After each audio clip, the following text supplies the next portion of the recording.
नमस्कार दोस्तों। मिथवन में आपका स्वागत है। सोचो, समुद्र की लहरें जोरों से किनारे से टकरा रही हैं। नमकीन हवा, दूर तक फैला पानी और बीच में खड़ा है एक विशाल प्राचीन मंदिर। पुराने नाविक इसे ब्लैक पागोडा कहकर दूर से ही पहचान लेते थे, क्योंकि ये उनके लिए समुद्र में एक काला लैंडमार्क था। और सदियों से लोग कहते हैं कि उसके गर्भगृह में सूर्य देव की भारी भरकम मूर्ति हवा में तैर रही थी, बिना किसी रस्सी या आधार के, सिर्फ एक विशाल प्राकृतिक चुंबक की ताकत से। इतना शक्तिशाली कि पास से गुजरने वाले जहाजों के कंपास तक पागल हो जाते थे। सुनकर लगता है किसी साईफाई फिल्म का सीन हो, है ना? ये है कोणार्क सूर्य मंदिर की मशहूर लॉस्ट मैग्नेट और फ्लोटिंग आइडल वाली लेजेंड। ये यूनेस्को वर्ल्ड हेरिटेज साइट है और यही जगह है जहां डॉक्यूमेंटेड इतिहास और वायरल फोकलोर आमने सामने टकराते हैं। ओडिशा के पुरी से सिर्फ 35 किलोमीटर दूर बंगाल की खाड़ी के तट पर खड़ा यह मंदिर 13वीं सदी में ईस्टर्न गंगा डायनेस्टी के राजा नरसिंह देव प्रथम ने बनवाया था। लगभग 1250 ईस्वी में पूरा हुआ। करीब 12 साल लगे और 1200 कलाकारों ने इसमें दिन रात मेहनत की। नतीजा था एक विशाल पत्थर का रथ, सूर्य देव के आकाश यात्रा वाले रथ जैसा, 7 घोड़ों वाला और 24 विशाल पहियों वाला। हर पहिया 3.7 मीटर व्यास का। और सोचो, अगर यह सिर्फ सजावट का काम था तो पहियों को सनडायल क्यों बनाया गया? क्योंकि ये पहिए एक्यूरेट सनडायल की तरह काम करते थे। समय बताते, ऋतुएं बताते, महीने बताते। मंदिर पूरब दिशा में है ताकि विषु के दिनों में सूर्य की पहली किरण सीधे गर्भगृह में पड़े। 700 साल पहले इतनी सटीक खगोल शास्त्र। तो सवाल उठता है, क्या यह सिर्फ पूजा का मंदिर था या एक जायंट कॉस्मिक इंस्ट्रूमेंट भी था? कल्पना कीजिए उस पल की, विषु के दिन सुबह सूर्य की पहली सुनहरी किरण पूर्व से मंदिर के मुख्य द्वार में प्रवेश करती है। लंबे गलियारों से गुजरती हुई सीधे गर्भगृह तक पहुंचती है। और अगर सैंक्टम में वो किरणें पहुंचती थीं, तो अंदर का दृश्य कितना अलौकिक लगता होगा। शायद यही वो पल था जिसे देखने के लिए लोग दूर दूर से खिंचे चले आते थे। और ये कोई नई परंपरा नहीं थी। ये जगह पहले मुंडिरा या अर्का क्षेत्र के नाम से जानी जाती थी। एक प्राचीन सूर्य उपासना स्थल। मतलब कोणार्क कोई अचानक बना हुआ मंदिर नहीं था।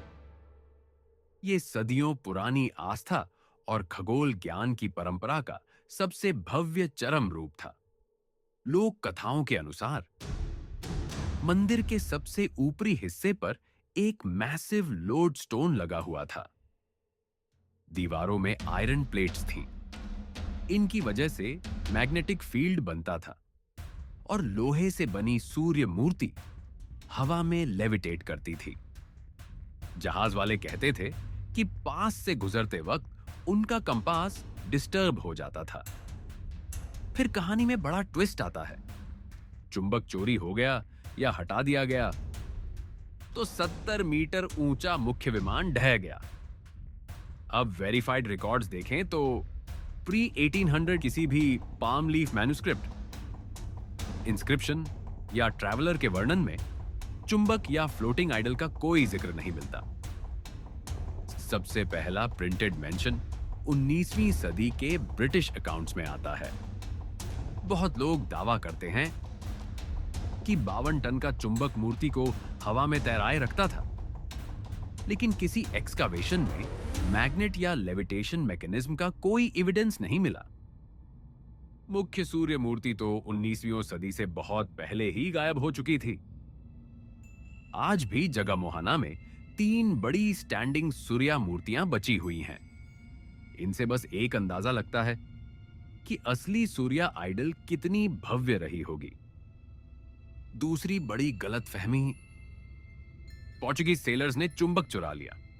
यह कहानी ड्रामेटिक लगती है, लेकिन पोर्चुगीज रिकॉर्ड्स में इसका कोई मेंशन नहीं। मंदिर का मुख्य कोलैप्स 1837 से 1848 के बीच हुआ। मौसम की मार, स्ट्रक्चरल स्ट्रेस और खोंदलाइट पत्थर की डिग्रेडेशन की वजह से। तीसरी गलतफहमी, चुंबक हटते ही मंदिर गिर गया। असल में यह धीमा प्रोसेस था, नेचुरल वेदरिंग का। तो लेजेंड पैदा कैसे हुई? यहां एक यूनिक एंगल है जो ज्यादातर चैनल्स मिस कर देते हैं। मंदिर में आयरन क्लैम्प्स और बीम्स इस्तेमाल हुए थे, पत्थरों को मजबूती से जोड़ने के लिए। हाल की साइंटिफिक एनालिसिस में ये आयरन रस्ट रेजिस्टेंट पाए गए। 19वीं सदी में जब कोई विजिटर ये देखता कि आयरन जंग नहीं पकड़ रहा है, तो उसके दिमाग में तुरंत चुंबक वाली टेक्नोलॉजी की तस्वीर बन जाती होगी।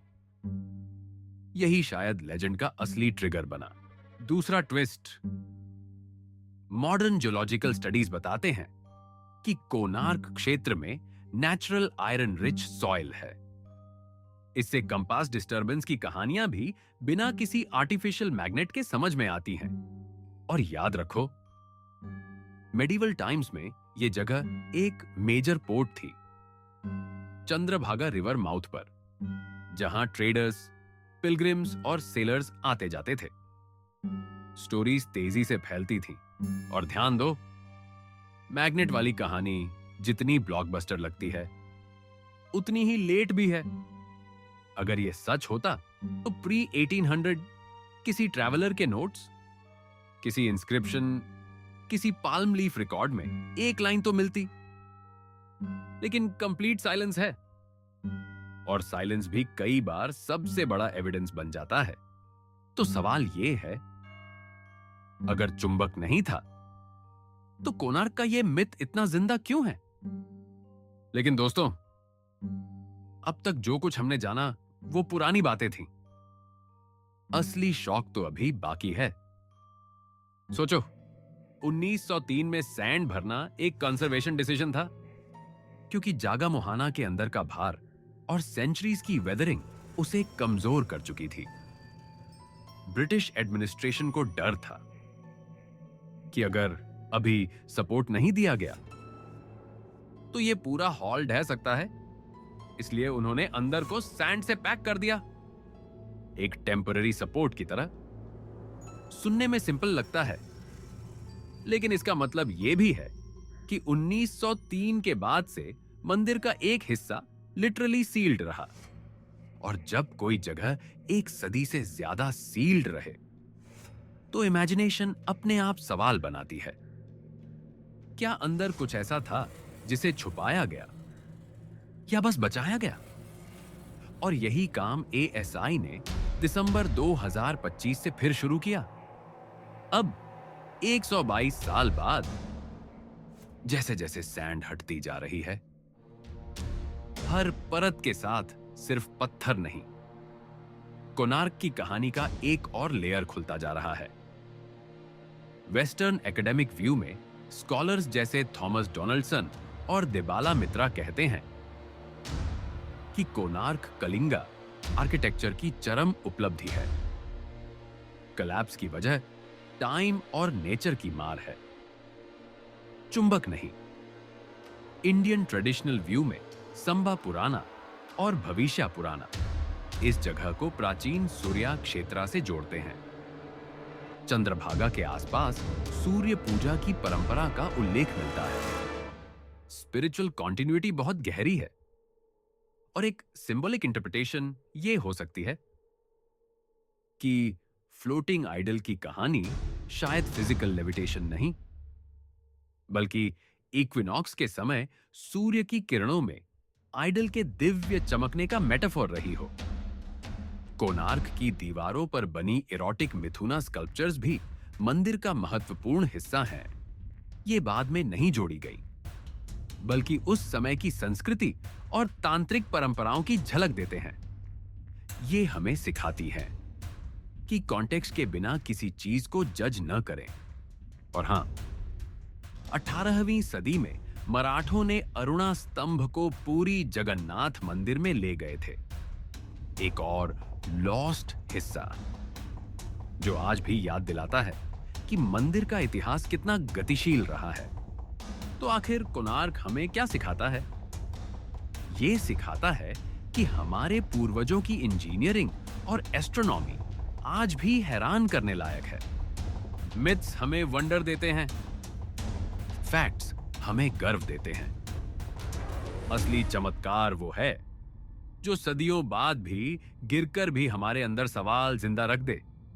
अब आप कमेंट में साफ साफ बताएं, कोणार्क के बारे में आपको सबसे ज्यादा आकर्षित क्या करता है? इसकी एस्ट्रोनॉमिकल प्रिसीजन और इंजीनियरिंग, या मैग्नेट वाली लेजेंडरी मिस्ट्री? और क्यों?